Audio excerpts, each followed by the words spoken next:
नमस्कार दोस्तों, स्वागत है आपका आपके अपने YouTube चैनल चुन्नू जी के सेंटर पर। मैं राकेश कुमार राय और चुन्ना आपके लिए लेकर आया हूँ झारखंड जी के, जिसमें हम लोग पढ़ेंगे झारखंड का इतिहास। ठीक है, झारखंड का इतिहास ये उड़ान पब्लिकेशन बुक से है, जो बहुत ही अच्छी बुक है।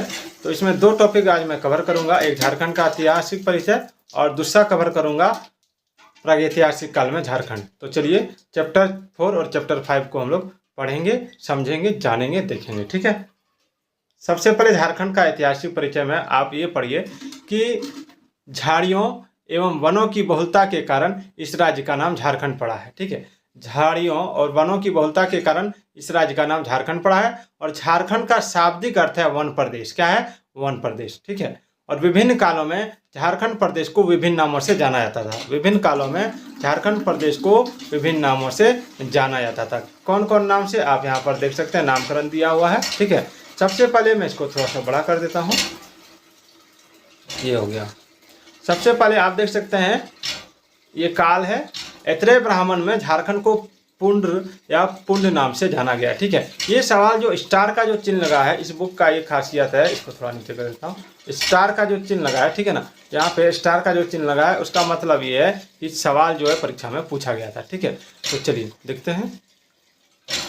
दूसरा है अथर्ववेद। क्या है? अथर्ववेद। ठीक है, अथर्ववेद में झारखंड को व्रात्य प्रदेश कहा गया है। क्या कहा गया है? व्रात्य प्रदेश। ठीक है, उसके बाद है समुद्रगुप्त का प्रयाग प्रशस्ति। प्रयाग प्रशस्ति में झारखंड को मुरुंड कहा गया। देखिए परीक्षा में पूछा गया सवाल है। ठीक है, प्रयाग प्रशस्ति, समुद्रगुप्त का जो प्रयाग प्रशस्ति है उसमें झारखंड को मुरुंड कहा गया। ठीक है, उसके बाद आप देख सकते हैं भागवत पुराण में झारखंड को किक्कट प्रदेश कहा गया। क्या कहा गया?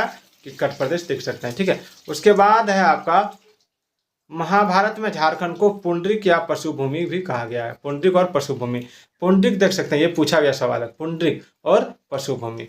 और महाभारत दिग्विजय पर्व। ठीक है, दिग्विजय पर्व में जो है, दिग्विजय पर्व में झारखंड को कर्क खंड या आर्क खंड कहा गया है। ठीक है, उसके बाद है 13वीं सदी के ताम्रपद। 13वीं सदी के ताम्रपद, ठीक है, ध्यान दीजिएगा। उसके बाद तारीखे ए फिरोज शाही, तारीखे ए बंगला और सियार उल मुतकरीन में। ठीक है, सियाल उल मुतकरीन में। और आपका 13वीं सदी के ताम्रपत्र में झारखंड शब्द नाम कहा गया झारखंड को। ठीक है, कहा किस में कहा गया? 13वीं सदी के ताम्रपत्र में, तारीखे फिरोजशाही में, तारीखे बंगला में, सियारुल मुतकरीन में। ठीक है, उसके बाद है आईने अकबरी। आईने अकबरी में कोकरा यानी खखरा कहा गया। ठीक है, और टोलमी द्वारा इसको मुंडल कहा गया। क्या कहा गया है? मुंडल, याद रखिएगा। उसके बाद है ह्वेनसंग। ह्वेनसंग द्वारा इसको कहा गया है किलो नासु कालाना कर्ण सुवर्ण। ठीक है, ये नाम इसका कहा गया है। और तुजुक ए जहांगीरी में इसको खोखरा प्रदेश कहा गया है। क्या कहा गया है? खोखरा प्रदेश। अभी और देखिएगा। उसके बाद है आपका ऋग्वेद। ऋग्वेद में झारखंड को किक्कट प्रदेश कहा गया है। ठीक है, और वायु पुराण में मुरंड कहा गया है। वायु पुराण में क्या कहा गया? मुरंड। वायु पुराण में मुरंड कहा गया। विष्णु पुराण में मुंड कहा गया। क्या कहा गया? विष्णु पुराण में मुंड कहा गया। इसको याद रखिएगा। उसके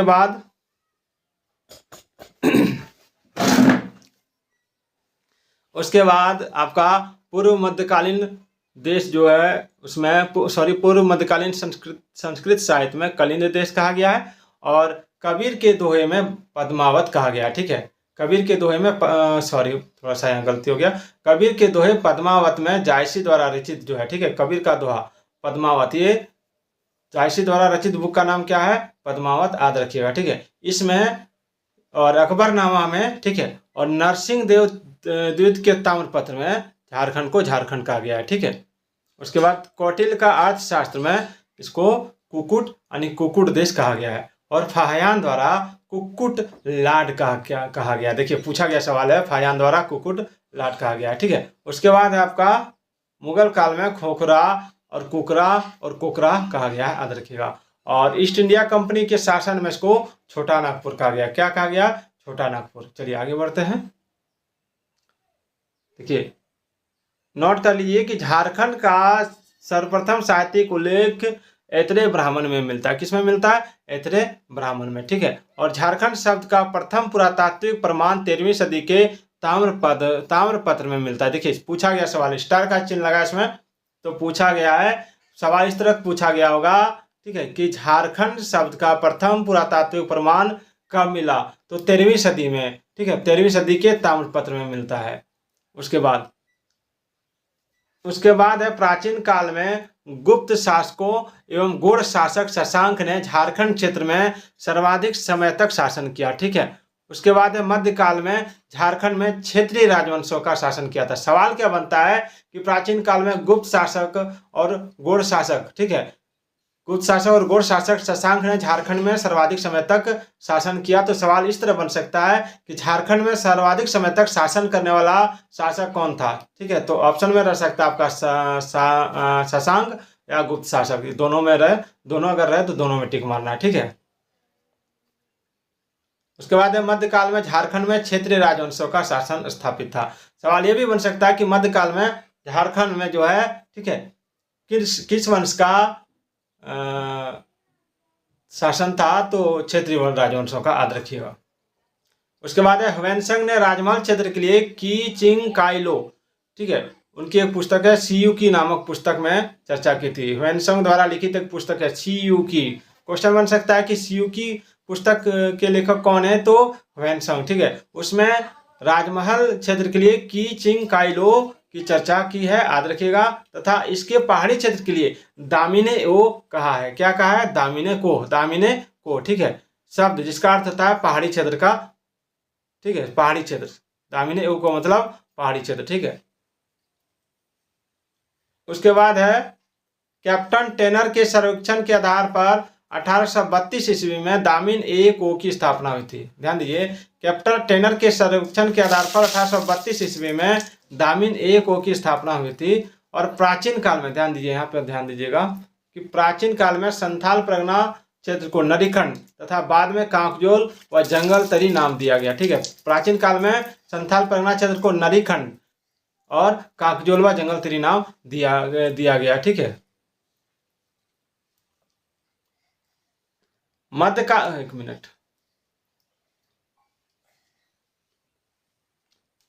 उसके बाद है कि मध्यकाल में रांची को कोकरह नाम से संबोधित किया जाता था। सवाल बन सकता है कि मध्यकाल में रांची को किस नाम से संबोधित किया गया था? तो ये जान लीजिए, मध्यकाल में रांची को कोकरह नाम से संबोधित किया गया था। किस नाम से संबोधित किया गया था? तो कोकरह नाम से, ठीक है।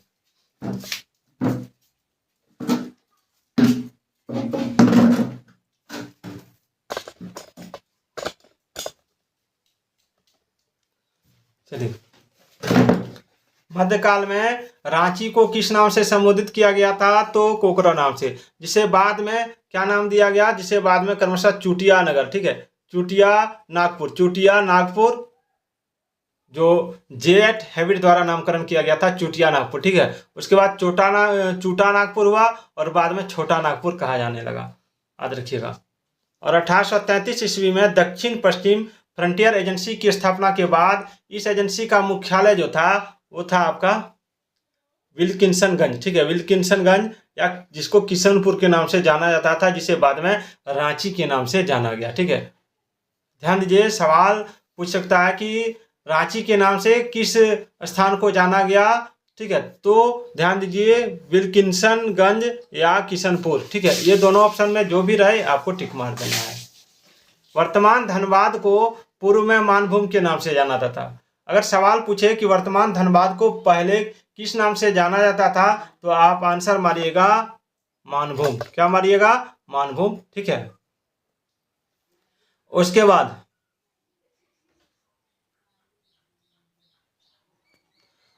है टॉलमी में खरसावां के लिए कर्तानिया शब्द का प्रयोग किया। देखिए, ध्यान दीजिए, टॉलमी ने खरसावां के लिए कर्तानिया शब्द का प्रयोग किया है, ठीक है। उसके बाद आ जाइए मेगास्थनीज ने, यहाँ पे देख सकते हैं, मेगास्थनीज ने किचुंग क्षेत्र की जनजाति को मोदो ग्रब्रोगोई के नाम से संबोधित किया। देखिए, किचुंग क्षेत्र की जनजाति को मोदो ग्रब्रोगोई के नाम से संबोधित किया है, ठीक है।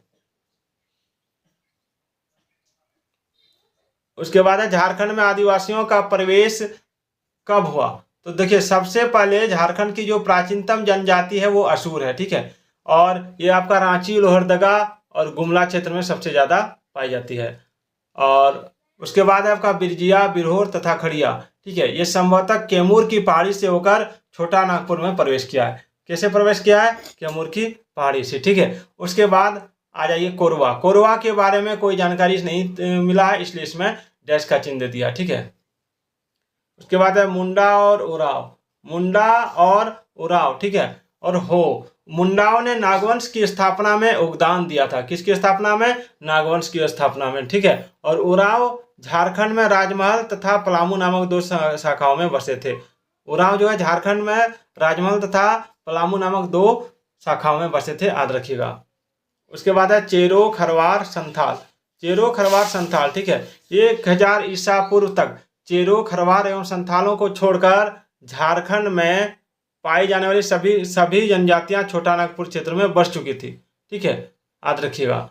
और पूर्व मध्यकाल में संथाल हजारीबाग में बसे और ब्रिटिश काल में संथालों का विस्तार संथाल परगना क्षेत्र में हुआ, याद रखिएगा। यहाँ पर आप देखिए इसको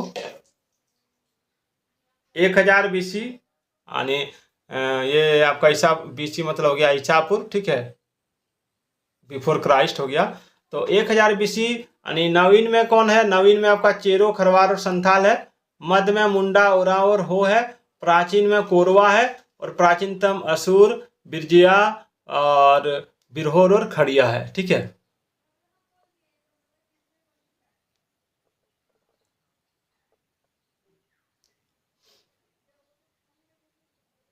एक जरा आप लाइन में रहिएगा। चलिए, बड़ी गर्मी है, मैं इस भयानक गर्मी में वो भी एल्वेस्टर के रूम में वीडियो बना रहा हूँ।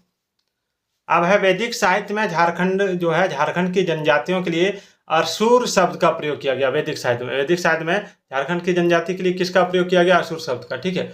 और वेदों में असुरों की वीरता और कर्तव्य का उल्लेख किया गया है, याद रखिएगा। उसके बाद है ऋग्वेद में असुरों को लिंग पूजक या शिष्णों का देव कहा गया, ठीक है। ऋग्वेद में असुरों को लिंग पूजक या शिष्णों का देव कहा गया है, ध्यान दीजिएगा। और इतिहासकार बुकानन ने बनारस से लेके वीरभूम यानी पश्चिम बंगाल तक के पठारी क्षेत्र को झारखंड के रूप में वर्णित किया है। और महाभारत काल में झारखंड बृहदर्थ वंशी सम्राट जरासंध के अधिकार क्षेत्र में था। और जनजातियों की अधिकता के कारण झारखंड को कर्कखंड भी कहा जाता है, इसको याद रखिएगा, ठीक है। और झारखंड के छोटा नागपुर क्षेत्र को कर्ण सुवर्ण के नाम से भी संबोधित किया गया, कर्ण सुवर्ण के नाम से।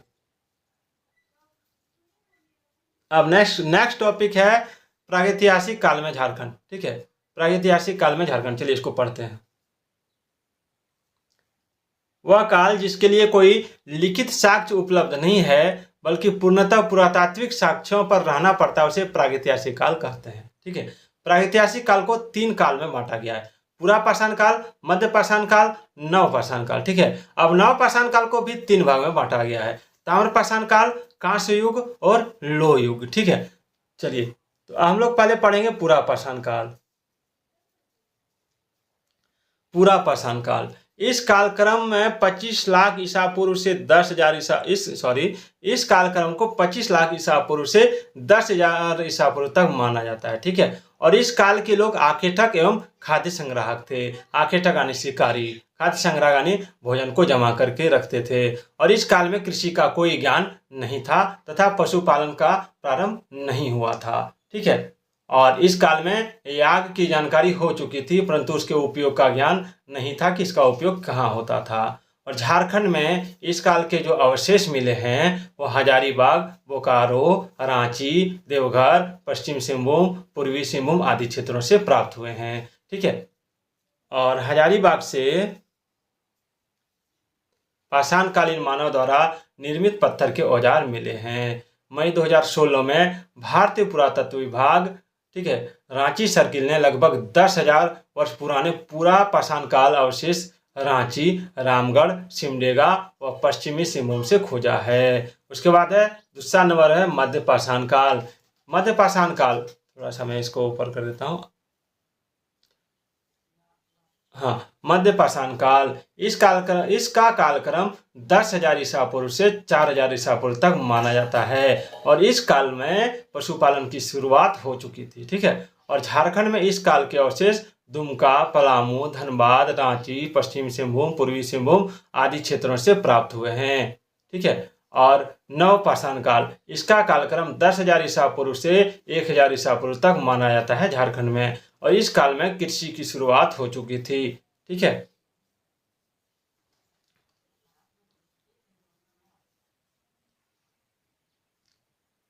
इस काल में याग के उपयोग तथा कुंभकारी का प्रारंभ हो चुका था।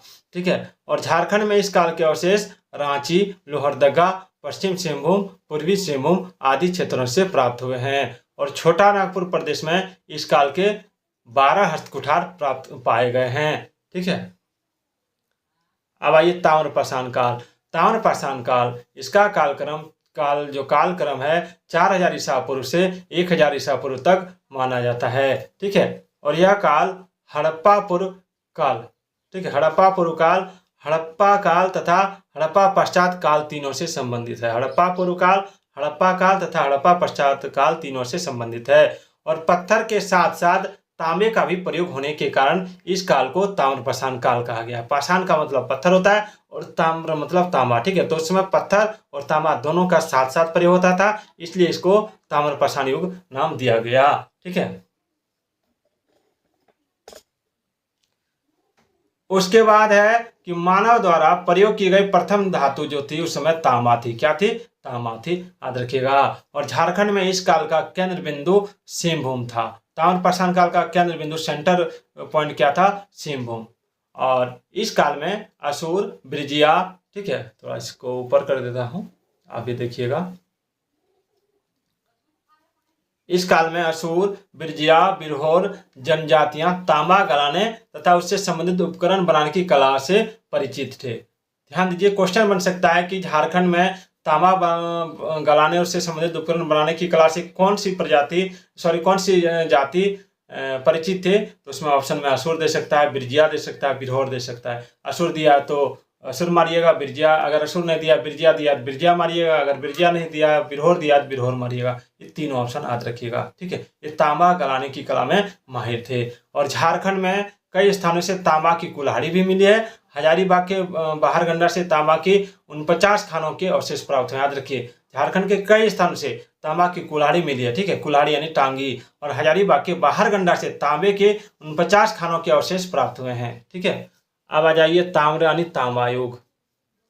इस युग में तांबा से निर्मित उपकरण का प्रयोग प्रारंभ हुआ। ठीक है। इस युग में तांबा से निर्मित उपकरण, तांबा से जो उपकरण बनाया गया उसका प्रयोग हुआ है ताम्र युग में। इस युग में असुर, बिरजिया, बिरहोर जनजाति के द्वारा तांबा के खानों से अयस्क निकालकर और उसे गलाने, ठीक है, उसे गलाकर विभिन्न उपकरण का निर्माण किया जाता था। ठीक है। उसके बाद है कांस्य युग।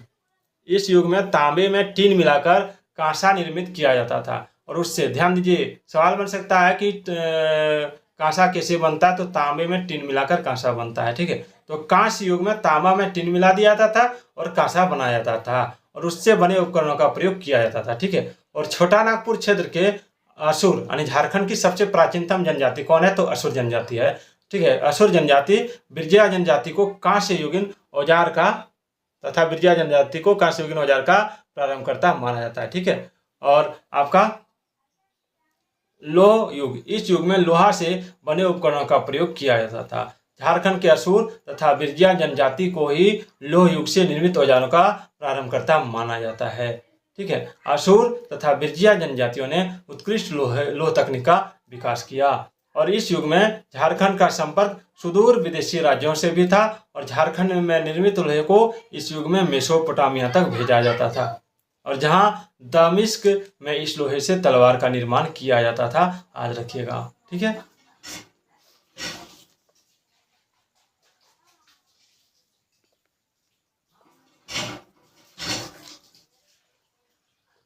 आप देख सकते हैं कि विभिन्न स्थानों से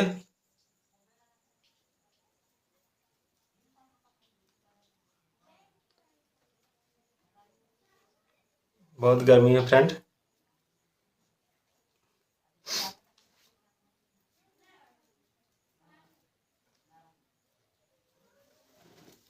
चलिए,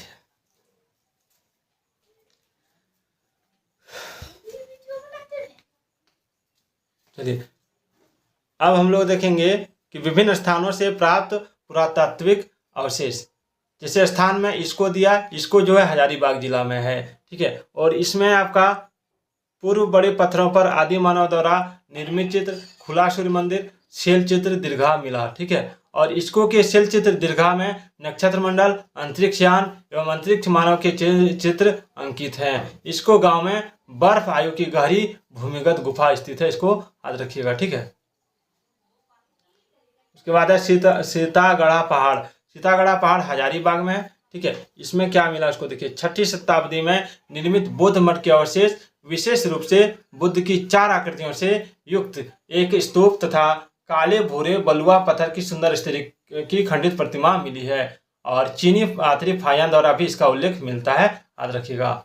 और दूध पानी हजारीबाग में है और 8वीं शताब्दी के अभिलेख यहाँ पर मिला है। और सरैया रहन दहोंगी ये भी हजारीबाग में है, ध्यान दीजिएगा। ये सब सारे हजारीबाग में है, ठीक है। इसको मैं थोड़ा सा छोटा कर देता हूँ,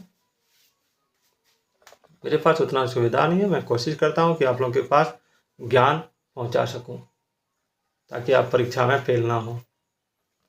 ध्यान दीजिए, सरैया हो गया, रहन हो गया, दहोंगी हो गया। ये हजारीबाग चल जाइए, वहाँ पर आपको सरैया रहन दहोंगी मिल जाएगा। और वहाँ पर पाषाणकालीन पत्थर के उपकरण, पाषाणकालीन भाला और कुल्हाड़ी मिलते हैं, ठीक है।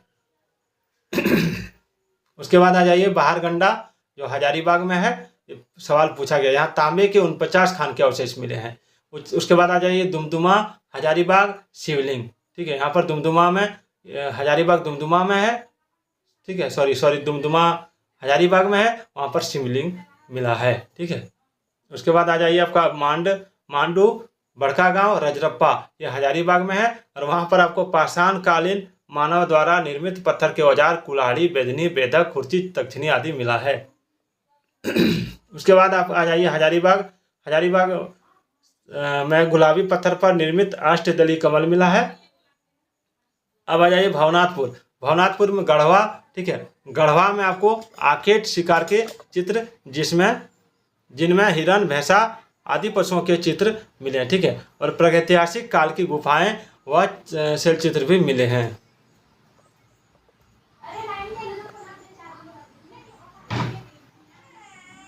आ जाइए पांडु में, ये पलामू में है। और यहाँ पर 4 पाए वाली पत्थर की चौकी इसे पटना संग्रहालय में सुरक्षित रखा गया है। और मिट्टी की दीवार, मिट्टी के कलश और तांबे के औजार यहाँ मिले हैं।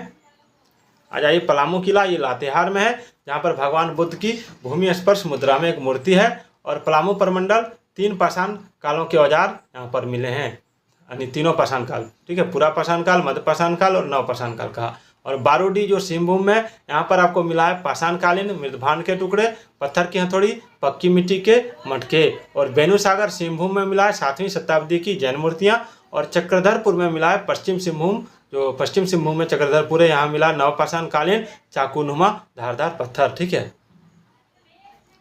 उसके बाद आप चलाइए बुरहादी बुरजू चाईबासा, ये पूर्वी सिंहभूम में है। यहाँ नवपाषाणकालीन पत्थर के कुदाल, छेनी, चाकू, पॉलीदार छेनी मिला है। और आ जाइए बोनगरा में आपका ये पूर्वी सिंहभूम है, यहाँ हाथ से बने मृदभांड के मनके मिले हैं, यानी कुल्हाड़ी वाले प्रस्तर मिले हैं, ठीक है। उसके बाद अब आ जाइए बनाघाट, ये पूर्वी सिंहभूम, नवपाषाणकालीन पत्थर, काले रंग का मृदभांड मिला है। और लोहरदगा में आपका प्रागैतिहासिक कालीन कांसे का प्याला मिला है।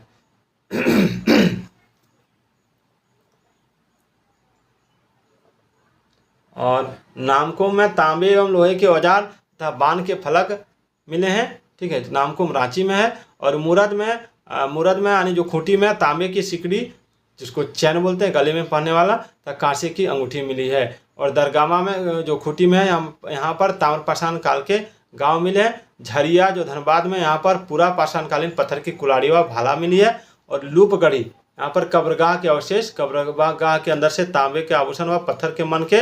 और छोटा नागपुर पठारी क्षेत्र, यहाँ पर आदि मानव के निवास के साक्ष्य मिले हैं, ठीक है।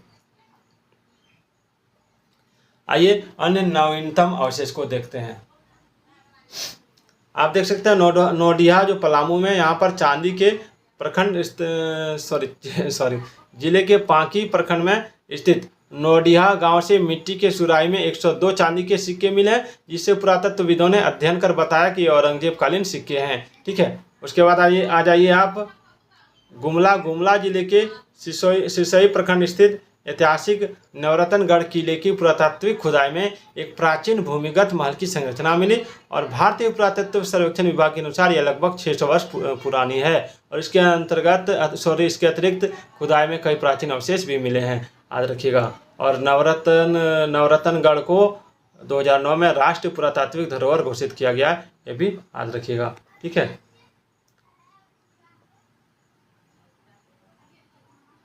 चलिए आज का ये वीडियो कैसा लगा कमेंट जरूर कीजिएगा। तो फिर मिलते हैं अगले वीडियो में, तब तक के लिए जय हिंद जय भारत।